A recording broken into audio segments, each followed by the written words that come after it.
There is a cure for osteoporosis. Not a drug, not a supplement, not the advice your doctor gave you. And the fact that most women never find it is what this video is all about. Here's what will surprise you. Walking does not do it. Yoga doesn't do it. And the most popular bone strengthening program on the market right now, a recent study found it made bone quality worse. There's one thing that consistently, measurably builds bone, even in women who've already lost a lot of it. It comes down to a unique and specific biological signal that almost everything you've been told to do never triggers. By the end of this video, you'll know exactly what that special signal is and why your current routine might not be sending it.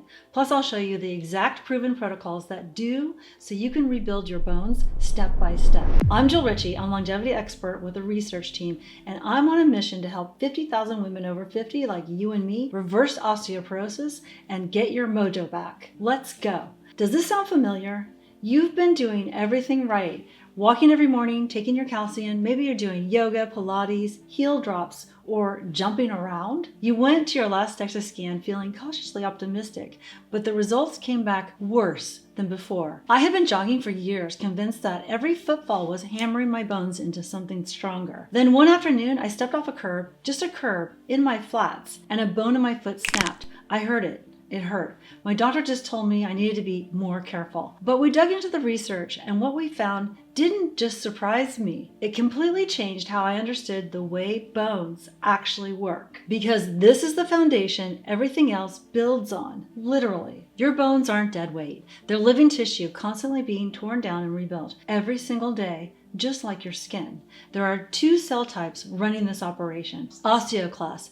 Think of these as your demolition crew, clearing out the crap. They go in, break down old bone tissue, and clear it away. Then there's osteoblasts, your construction crew. They come in after and lay down fresh, dense bone. When you're young, these two teams work in perfect harmony, clearing, rebuilding, and keeping your skeleton strong. But after menopause, something shifts. That demolition crew starts outpacing the construction crew. Faster breakdown, slower rebuilding. And the reason is hormonal. Estrogen plays a key role in keeping your bones healthy. Think of estrogen like a natural brake on your demolition crew. It works in three ways. It limits how many osteoclasts your body makes, slows down the ones that already exist, and encourages them to clock out on schedule. The last part, when cells die off in a planned schedule, is called apoptosis. But when estrogen drops after menopause, the brakes are off. The chemical environment inside your bones starts to change. RANKL, short for receptor activator of nuclear factor kappa B ligand, which is a mouthful, so we just call it RANKL, is a protein that acts as a signal to break down bone. High levels of RANKL cause excessive bone breakdown, leading to conditions like, you guessed it, osteoporosis. Here's how it works in your body. Estrogen naturally boosts the production of OPG, osteoporosis, a decoy receptor that suppresses the bone breakdown molecule RANKL. So when estrogen drops after menopause, RANKL levels rise. And when RANKL rises, the demolition crew grows faster, stronger, and harder to stop. So osteoporosis is not a disease you suddenly catch, but a balance that tips the wrong way. Now here's the part that changes everything. Remember that unique bone building signal I talked about? Your osteoblasts, the builders, they don't just work on their own schedule.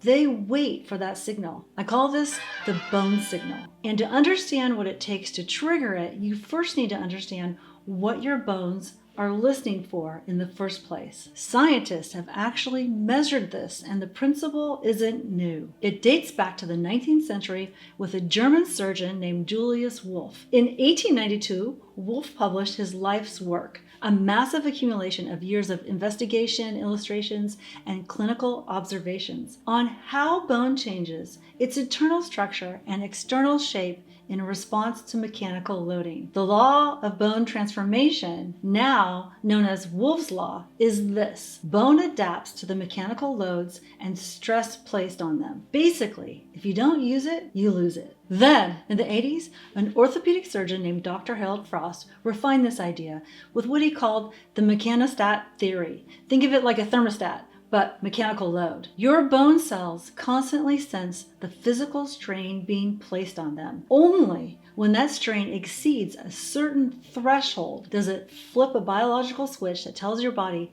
to add new bone. And this is very important because nobody's telling you this. Below that threshold, nothing happens, and your bones may even get weaker. The signal your bones are responding to is called microstrain, a measurement of how much load is on your bones, and your bones are listening for that signal all the time. Here's the threshold that matters. To actually build new bone, you need to exceed what researchers call the minimum effective strain, which starts in the range of 1500 to 3000 microstrain. Think of 1500 as a lower boundary you need to cross to send that signal, build more bone. Below that number, and your bone builders barely blink, your construction crew is on vacation. So let's look at the typical advice. Walking only creates 400 to 800 microstrain. Yoga and Pilates, roughly the same. Swimming, cycling, none comes close to the threshold. But jogging, this is where it gets interesting because jogging generates more strain than walking, somewhere between 850 and 2000 microstrain, depending on your pace. But here's the thing about bone. It doesn't just respond to how much force is applied.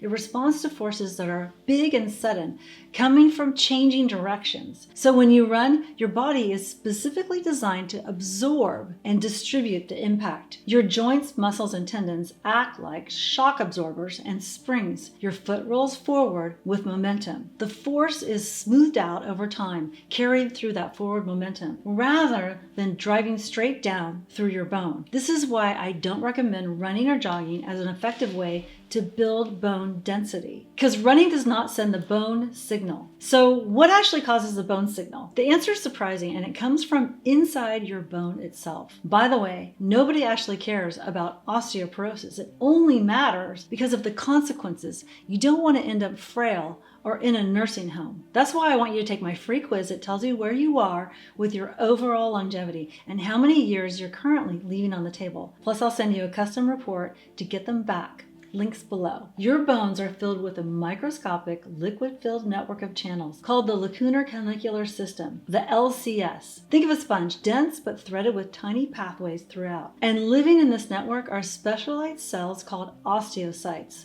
your master bone sensing cells. Their extensions reach out into those liquid-filled channels. Their entire job is to detect mechanical signals and decide, do we need to build new bone here or not? When bone is rhythmically loaded and unloaded, compressed and released, again, like a sponge, that motion drives fluid back and forth through those channels. That pumping action creates what's called a fluid shear stress on the osteocytes, a fictional drag force from the moving liquid rushing past. That is the bone signal. Your osteocytes sense the bone signal and release the molecular instructions that tell your construction crew, build here now. Now here's where it gets critical. Two things have to be true to generate that signal. First, the force has to be big enough. And second, the load needs a pump and release, like a sponge. A single maximum force push won't do it. And this is exactly why one very popular bone program completely misses the mark. You've probably heard of OsteoStrong.